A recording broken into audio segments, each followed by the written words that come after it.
Andito kami ngayon sa Zhangjiajie National Forest. Ito daw yung inspirasyon para doon sa movie na Avatar. So, ayan ang view. Oh.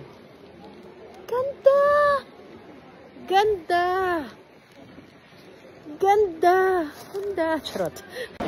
Para maakyat namin ang mga kabundukang iyan, kailangan namin sumakay ng, ayun oh, merong super taas na elevator. Ito, paakyat kami sa elevator. Kailangan mong umakyat ng sobrang daming hagdan.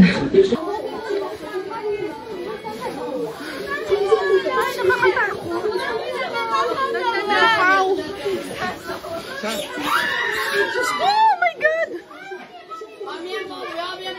Ay, ano ba yun?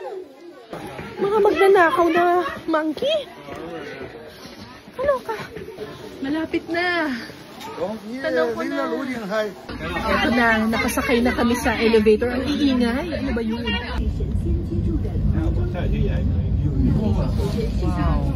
So pagdating dun sa taas ng bundok, parang mga nasa 3 degrees Celsius na yung weather. Sobrang lamig, grabe. Ito na! Wow! Ito yung tinatawag nilang Fascinating Terrace. Ganda! Ganda!